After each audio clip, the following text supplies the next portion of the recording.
here. So Toastmasters Direct, please let me Toastmasters Direct, why do we play games? Why do we play games? Toastmasters Direct.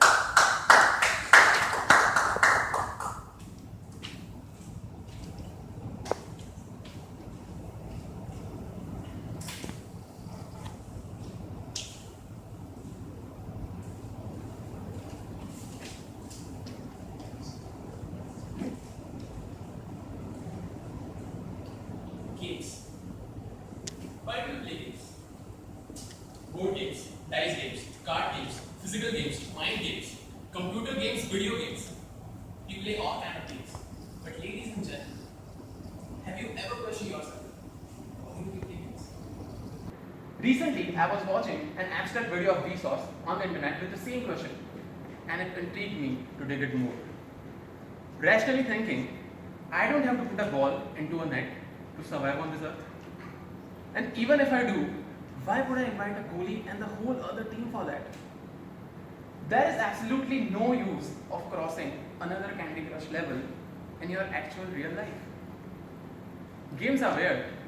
This leads me to the phrase told by Bernard Schultz in 70s that, listen carefully, game is a volunteering attempt to overcome unnecessary obstacles. Yeah, don't we hate a person when he is bitterly true? We do a lot of things which makes us happy and entertain us in our life, but sometimes we forget to question why, just like in the case of games. Now, before I tell you the why part, let us see why other entertaining things are not games. How many bookworms in the house? Good, good. Books are good, entertaining, and knowledgeable. But you can't interact with a book, right? It's not an interactive play. How many of you love watching movies and TV series? Me too. It's good. It's awesome to see how in 3 hours the story evolves, or how one TV series can impact or influence your actual real life. But again, you can't interact with it, right? Otherwise, I would have proposed Angelina Jolie long back. So something which is fun and interactive, it's called an interactive play. Now, I'm going to give you a lifetime lesson which you can use anywhere, anytime when it's about games. Remember this? Childhood days? Is it a game? No, it's a toy.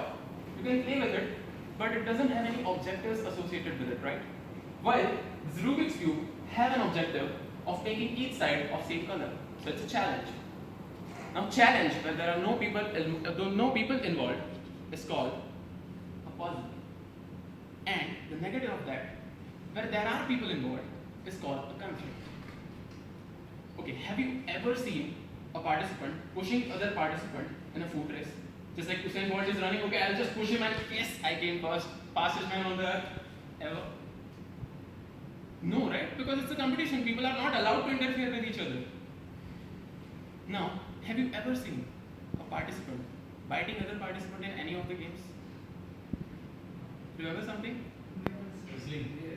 Yeah, football. So, here we come to the full-fledged game where people are allowed to interfere, jump, beat, or bite in some cases. So, game is interactive and have other peoples or agents who can interfere with or influence each other. Life is a game, isn't it? Games in some forms are always part of our life. So again, why games? Now someone will say that it's a way of physically preparing our body. It's true also. But it contradicts with the statement given by New York Times, which states that physically preparing our body may be less of a priority for a play. Instead, the point of the play might be the brain. Even I didn't get that in the first thought, but it is saying that the point of the play might be the brain rather than the body. Right? A few moments ago, you all noted that life is a game.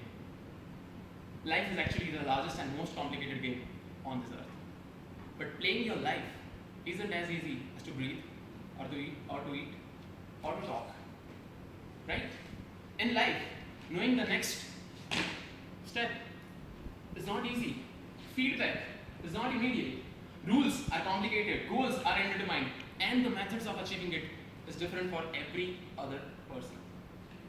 And that's why we invented games, which are fast, easy to understand, and have achievable rewards.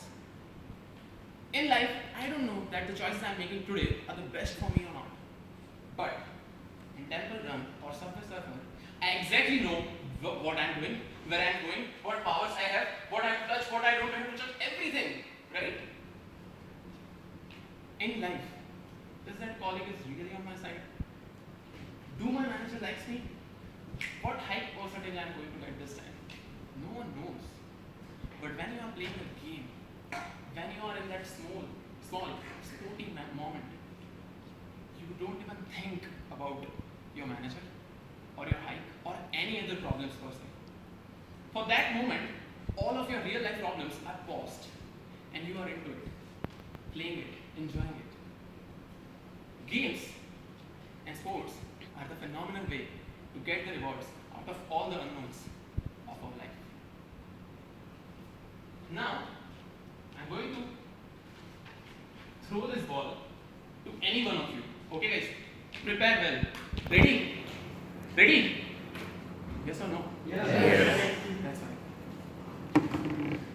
Good catch. How do you feel? Nice? Now, when I pass this ball, two things happen. First, it's a physical exercise, obviously. Second, the amount of mental satisfaction he got of catching that ball. Now, you must be thinking it's very less. Yes, it's less. But when you do it regularly, it becomes a part of your life. And you feel good. Imagine it's a match between India and Pakistan. Pakistan needs 4 runs in the last ball. The bowler balls, the batsman hooks the ball, and he is standing at the boundary line trying to catch that ball. And he caught that ball.